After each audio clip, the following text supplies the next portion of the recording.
यानंतर मी विनंती करतो शिवसेना उपनेत्या सुषमाताई अंधारे यांना त्यांनी या मेळाव्याला संबोधित करावं.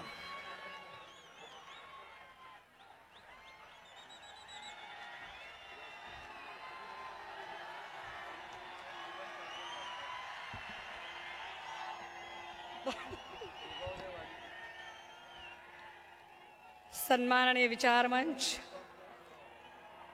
विचारमंचाच्या समोरील आपण सर्व सन्माननीय महाकारुणिक सम्यक संबुद्ध 12व्या शतकात समतामूलक समाजव्यवस्थेची आधारशिला ठेवणारे महात्मा बसवेश्वर, भगवान महावीर, चारवाक, बहुजनांचे राजे, राजे शिवछत्रपती, स्त्री उद्धारक, क्रांतिबा, आरक्षणाची मुहूर्तमेढ पहिल्यांदा इथं रोवणारे छत्रपती राजर्षी शाहू महाराज, या आरक्षणाला घटनात्मक आयाम दे बोधिसत्व, युगप्रवर्तक, विश्वरत्न डॉक्टर बाबासाहेब आंबेडकर, लोकशाहीर, सत्यशोधक अण्णाभाऊ साठे, बिरसा मुंडा, तंट्या भिल्ल, मा सावित्री, मा रमाई, मा जिजाई, फातिमाबी शेख, अहिल्यादेवी होळकर, जगद्गुरु श्री संत तुकोबाराय, संत सेवालाल, संत तुकडोजी महाराज, संत गाडगे बाबा, या सर्व संत श्रेष्ठांना अभिवादन करत,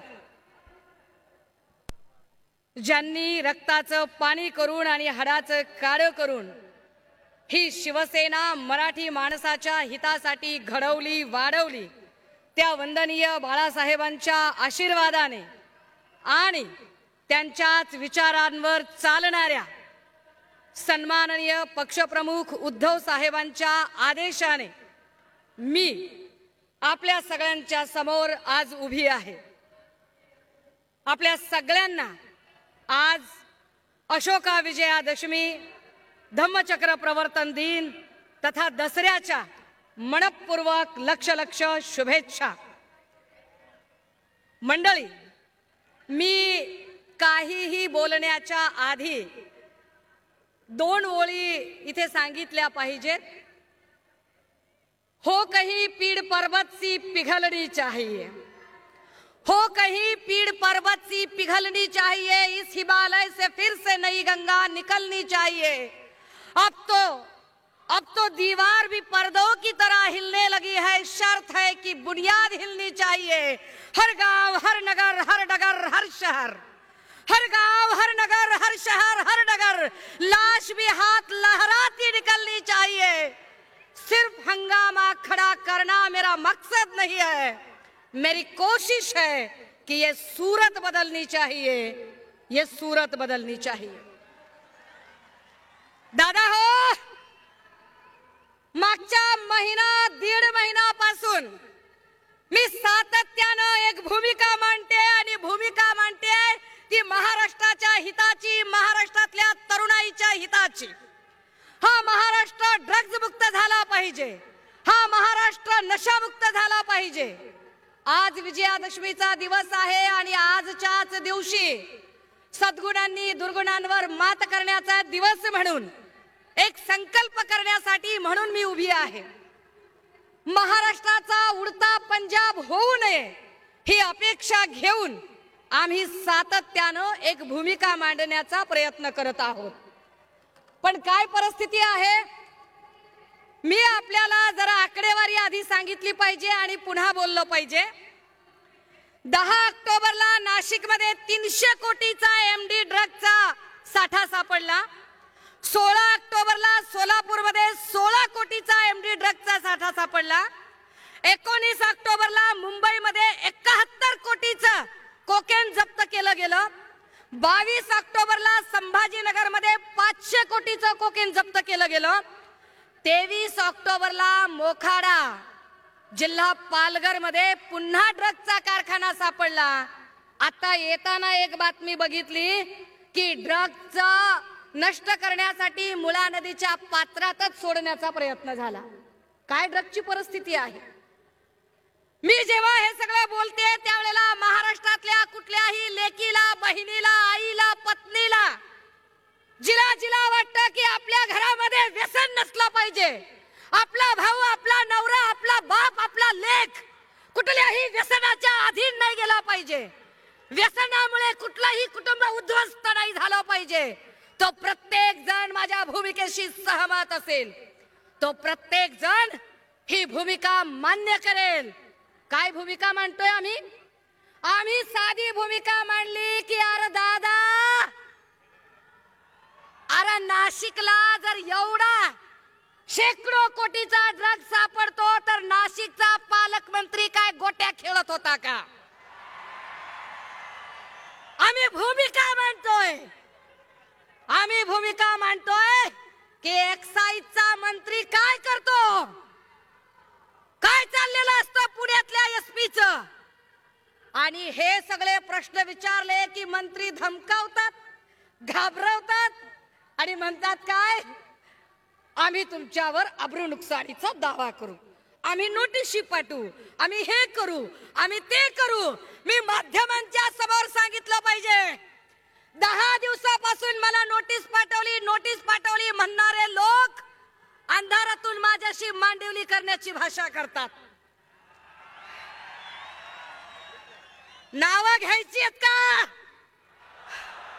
नाशिक मधला अमन परदेशी फोन करतो पुण्यातल्या नलिनी वायाळला, पुण्यातली नलिनी वायाळ फोन करते कुणीतरी गोगावलेला, गोगावले पोचतात माझ्या जवळच्या जठार पर्यंत, दबाव आणतात, घाबरवतात आणि सांगतात की आम्ही अब्रू नुकसानी. अरे मीडियात एक बोलता, इकडे एक बोलता, खरं काय खोटं काय? आणि ह्यांनी माझ्यावर अब्रू नुकसानीचा दावा टाकायचा.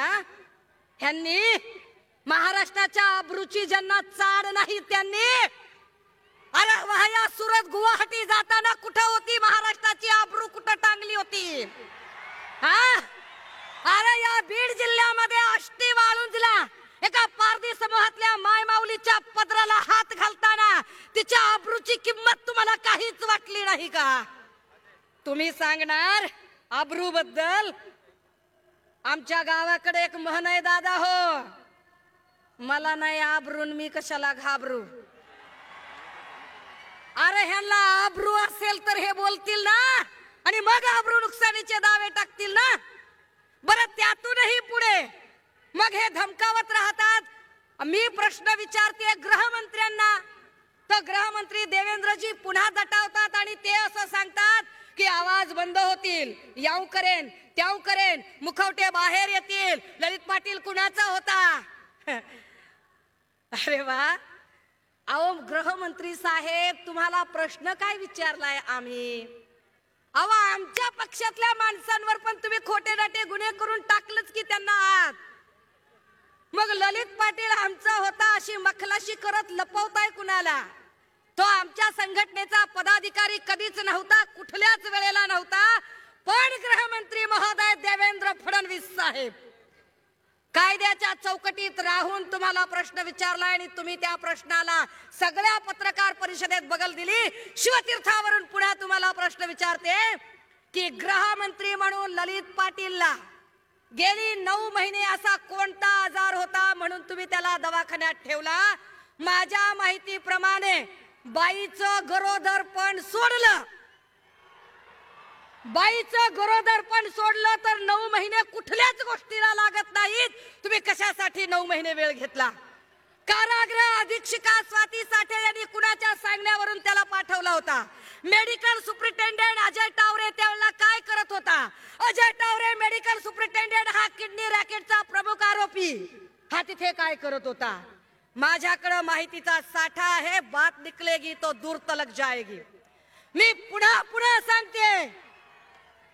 पुन्हा सांगते, इथे पक्षाचा प्रश्नच नाहीये.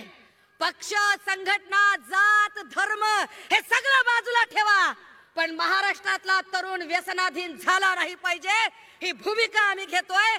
आणि ही भूमिका मी एक आई म्हणून, एक शिक्षिका म्हणून घेतेय. तर मला घाबरवायला पुन्हा देवेंद्रजी अजून काही लोकांना पुढे करतात. खरं तर देवेंद्रजींना लोक चाणक्य म्हणतात बरं का. मला काही ते चाणक्य अजिबात वाटत नाही. आईला अहो चाणक्य म्हणजे माणसं घडवणारा असतोय हो. चाणक्यानं माणसं घडवायची असतात. उदाहरणार्थ बघा तुम्ही, समजा पवार साहेब आहेत, पवार साहेबांनी कुणाला घडवलं? प्रफुल्ल पटेल असतील, हसन मुश्रीफ असतील, वळसे पाटील असतील, दस्तूरखुद्द अजितदादा असतील, त्यांना घडवलं. वंदनीय बाळासाहेबांनी कुणाला घडवलं? आढळराव पाटील असतील, चंद्रकांत खैरे साहेब असतील, अनिल देसाईजी असतील, भास्कर जाधव असतील, संजय राऊत साहेब असतील, अरविंद सावंतजी असतील, अगदी आमचे पक्षप्रमुख सन्मान्य उद्धव साहेब असतील, या सगळ्यांना घडवलं. देवेंद्रजी तुम्ही कुणाला घडवलं? देवेंद्रजींनी कुणालाच घडवलं नाही. देवेंद्रजींनी फक्त जमवलं. देवेंद्रजी एका मोठ्या महाशक्तीचे महानेते आहात तुम्ही, पण तुम्ही माणसं संपवली. तुमच्याकडे बोलायला नेते नाहीत. कारण विनोद तावडे असतील, पंकजा मुंडे असतील, एकनाथ खडसे असतील, असे अनेक नेते तुम्ही संपवले. आता तुम्ही चंद्रकांत पाटलांच्या मागे लागलाय. संपवली तुम्ही माणसं.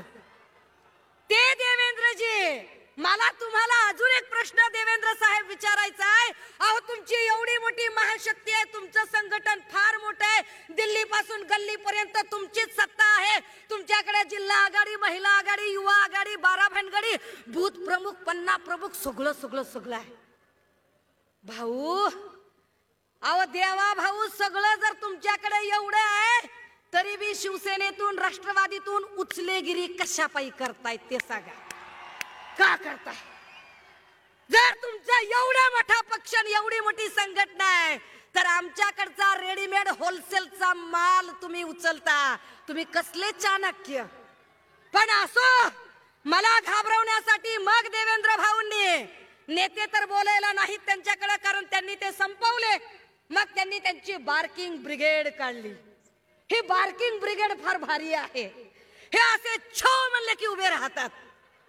या बार्किंग ब्रिगेड मधला एक मराठी पुढे आला आणि म्हणाला, हम उसका महुआ मोइत्रा करेंगे.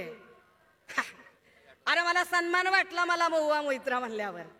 परंतु बार्किंग ब्रिगेड मधला हा मराठी माणूस देवेंद्र फडणवीस साहेब, तुम्ही महाराष्ट्र नासवलाय. कारण महाराष्ट्रात राहून, महाराष्ट्राचं खाऊन, महाराष्ट्रातल्या लेकी बाळींना धमकावण्याची हिम्मत एका अमराठी माणसामध्ये तुमच्यामुळे येते. तुम्ही केलं हे पाप. परंतु देवेंद्र भाऊ, तुमच्या त्या सगळ्या बार्किंग ब्रिगेडला एकदा समजावून सांगा, सुषमा अंधारे म्हणजे शिस्तीत राहा बेट्या, उडू नको ज्यादा, मी अंगार भंगार नाही र. चळवळीतनं आलेली पोरगी आहे, बाबासाहेबांचं बाळकडू घेऊन आलेली आहे. कदाचित तुम्ही आणि तुमच्या बार्किंग ब्रिगेडने आतापर्यंत तुम्ही आमदाराला नडला असाल, खासदाराला नडला असाल, जहागीरदाराला नडला असाल, कोट्याधीशाला नडला असाल, अब्जाधीशाला नडला असाल, पण सर्वसामान्य घरातल्या मध्यमवर्गीय महिलेशी तुमची कधी गाठ पडली नसेल. मी सर्वसामान्य वर्गातली मध्यमवर्गीय महिला आहे आणि होय होय, मी महाराष्ट्रातल्या सगळ्या लेकी बाळींच्या कुटुंबांचा, त्यांचे संसार उद्ध्वस्त होणार नाहीत व्यसनामुळे, म्हणून सन्मान्य पक्षप्रमुखांच्या आदेशाने हा ड्रग्ज मुक्त महाराष्ट्राचा लढा लढेन. देवेंद्र भाऊ, एवढं बोलल्यावर तरी अपेक्षा आहे की गृहमंत्री म्हणून सगळ्या आघाड्यांवर तुम्ही सपशेल फेल ठरलेले आहात. किमान या मुद्द्यावर तरी टोलवा टोलवी न करता, टेनिस बॉल न खेळता तुम्ही सरळ सरळ प्रश्नांची उत्तरं द्याल. माझ्याकडे बोलण्यासारखे अजून खूप मुद्दे आहेत, मात्र अनेक वक्ते माझ्या नंतर बोलणारे आहेत. फक्त एक गोष्ट जाता जाता, की मागच्या वर्षी या मंचावर एक खुर्ची रिकामी होती. ती रिकामी खुर्ची आज सन्माननीय संजय राऊत साहेबांच्या उपस्थितीने इथे चैतन्यमयी झालेली आहे.